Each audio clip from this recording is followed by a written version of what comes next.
Hey guys, welcome back to my channel.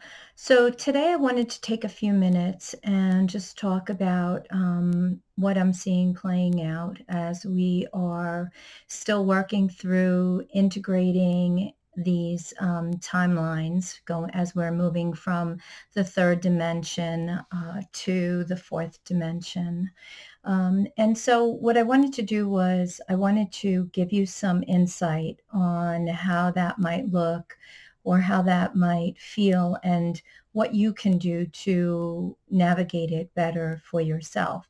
Okay, so we have this whole thing still playing out with COVID-19 and everybody still being on lockdown. And now we're being, told that we're probably going to have to wear a mask indefinitely. And they're trying to impose this 6 feet of separation between us for the social distancing, right?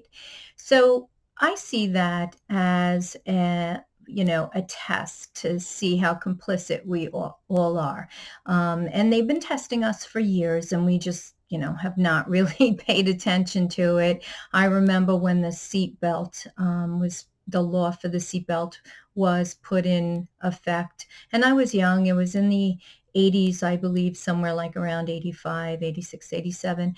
And they required us to wear a seatbelt in our own car. And I remember thinking to myself, how ridiculous that sounded, because after all, it was my car and I should have the right to decide if I wanted to wear a seatbelt or not. But that law was passed and it became mandatory. And, from one perspective, there was a point in time where the seatbelt law saved my life because I was in a car accident where I was a passenger and we were hit from behind.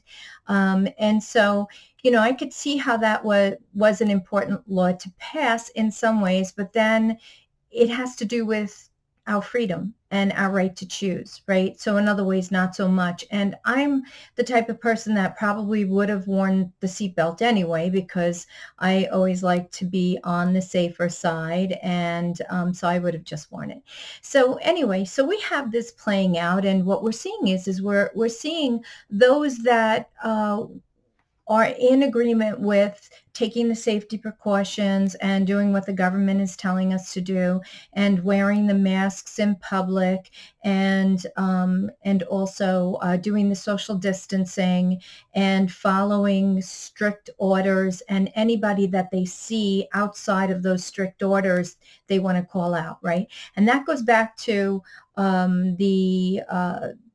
the request by the government a few years back, I think it was, if you see something, say something, right? And that all came about by the Boston bomber, right? So when that Boston bombing went down, that was where they were able to roll that out and say, okay, we're going to have the public rat on each other and say, if you see something, now you must say something, right? It's become our responsibility to do that, take matters into our hands and tell on each other, right?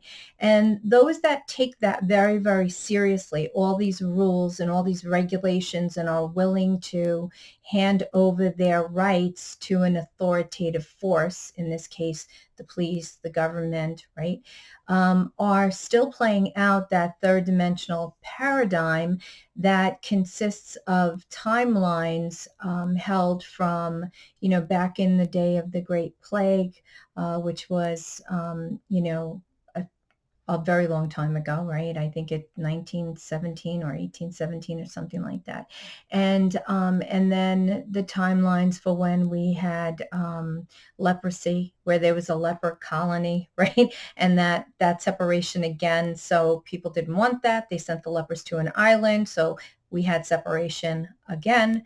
And we've seen this play out over and over again in so many ways within the collective experience. Another way was the Holocaust, where we had, people being separated out for being Jewish, and they were brought to the incinerators, right? Very, very scary stuff.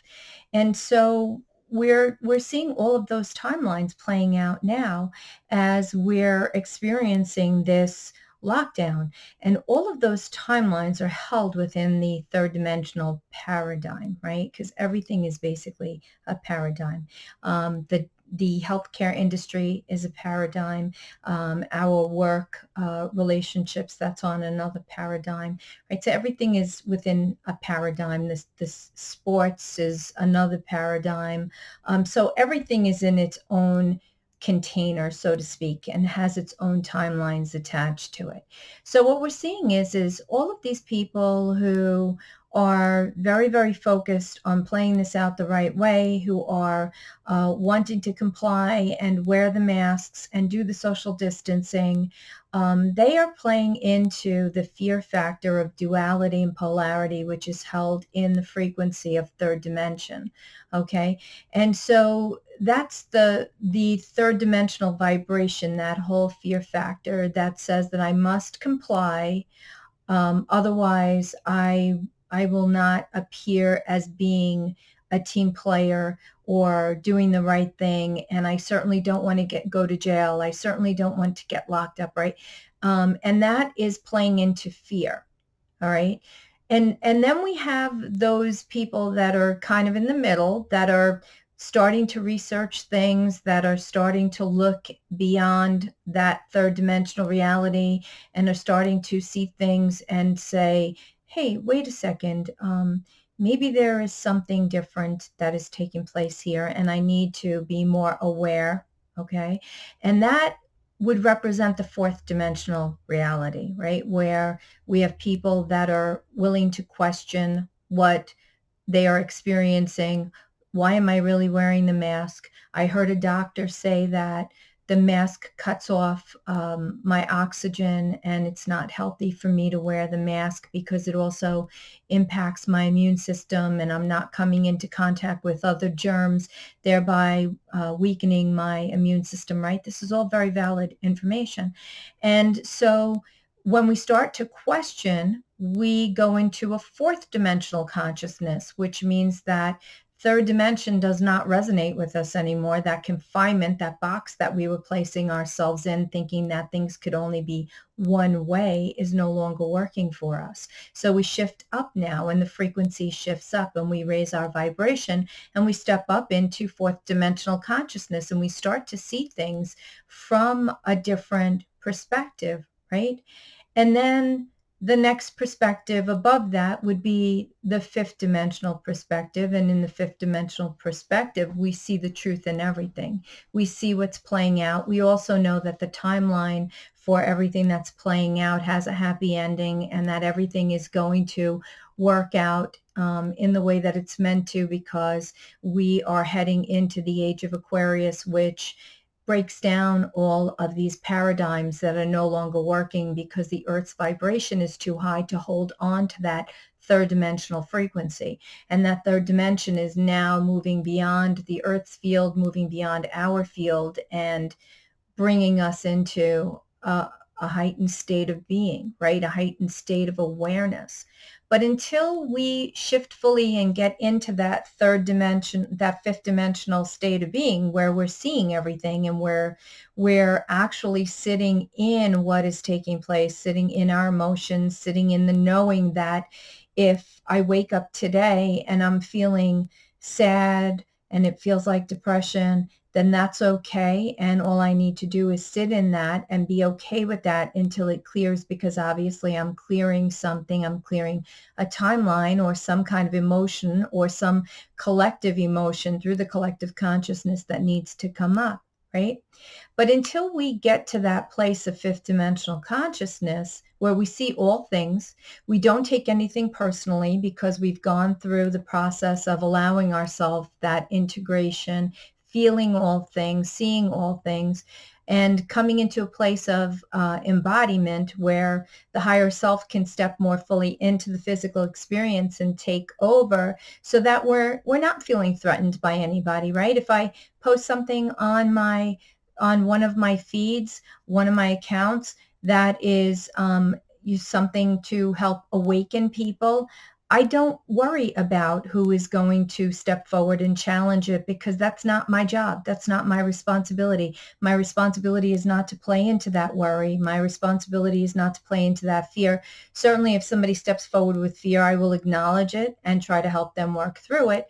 But in the fifth dimensional consciousness, our job is to hold the light, to be a light holder, a light keeper, a light bearer, right? We're not really working the light. It's not my job to make somebody shift into a higher state of consciousness, right?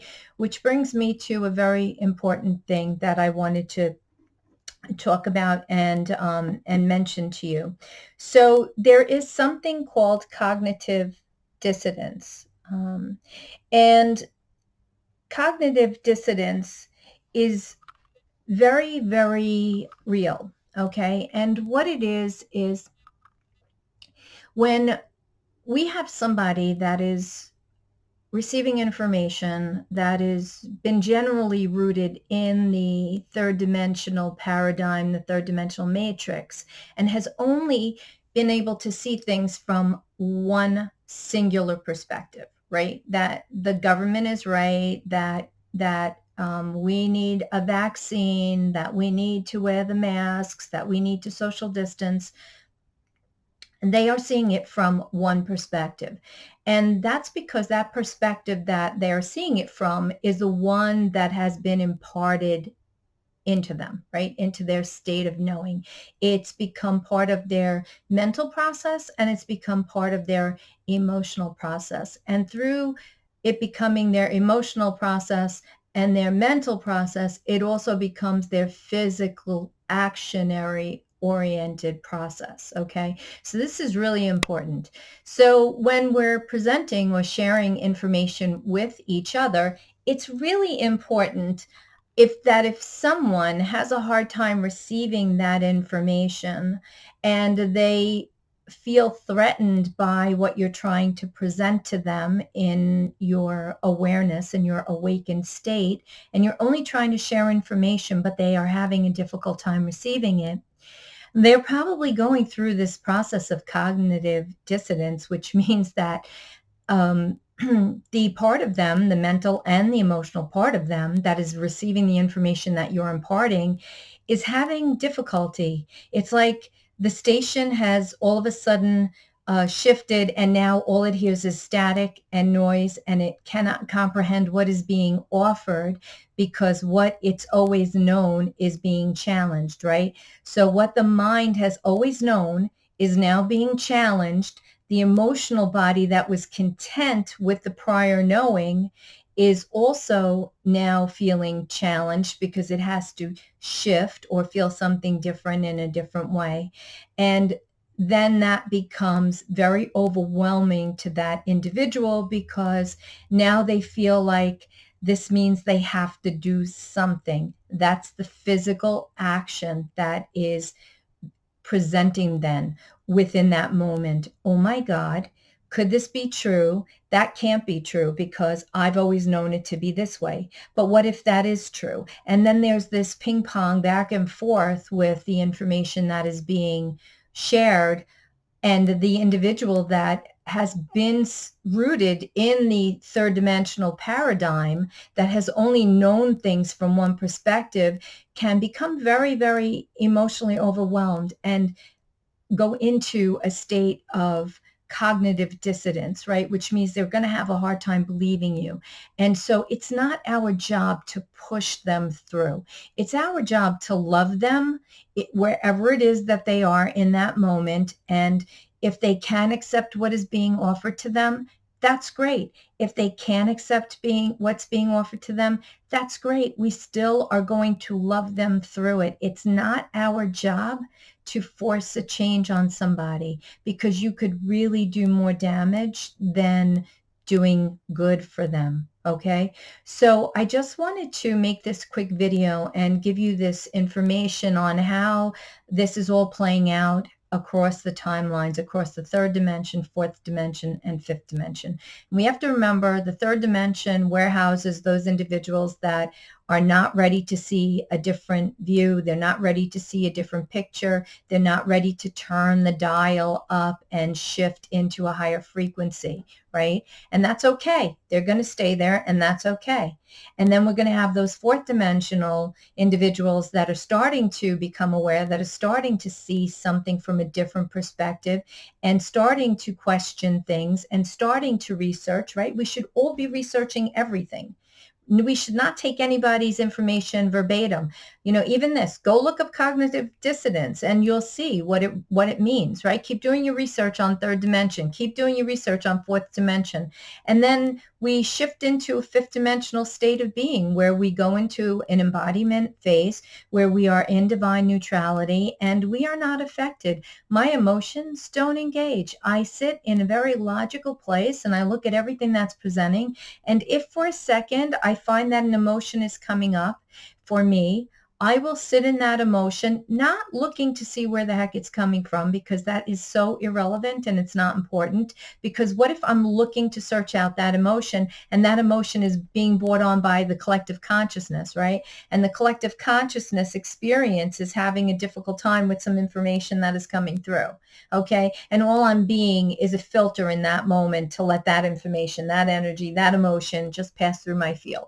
So we kind of have to look at this from a different perspective and not make everything personalized. That's the third dimension. When we make everything personalized and we start playing into, how could you do this to me? How could you hurt me like this? Why aren't you thinking? Why did this happen? Right? That's all third dimension playing out. Fourth dimension, again, is that field where we are on the teeter-totter and not quite fully awake, but we're starting to get there, right? And then fifth dimension is full-blown awake. We know it, we see it, we're researching, we're excited about the new things that we're tuning into, that we're learning, we're asking questions, and life is starting to change, okay? So I wanted to leave you with this so that you would have a better understanding of what is taking place. And these parallel timelines, these old timelines that we're running of restriction, where we had the Holocaust and we've had the plague and we've had leprosy and all these awful things, they're all being cleared out now at this time that we're having this experience simultaneously, okay? So I just wanted to leave you with this information. Hopefully it helps you. Please don't forget to subscribe to my channel. Give me a thumbs up if you like the content. Hit the bell if you want a reminder when new videos come out, because I'm not always going to post them on Facebook or any other place where I am, Instagram. I'm finding that the more I'm expanding, the more difficult it's getting. So that would be you stepping into fifth dimensional consciousness and taking responsibility for being notified of new videos. All right. So I would like us to all connect in some way going forward.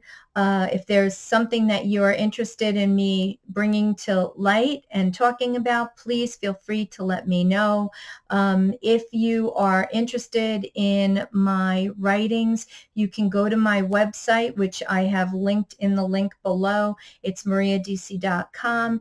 There is a field where you can enter your email address and sign up for my emails, and I'm starting to send out my daily blogs in email, so you can sign up for that. And I would just like to thank everybody for the support. I'm getting a lot of support from all of you, so thank you so much. And I look forward to talking to you and connecting again soon. Take care. Bye-bye.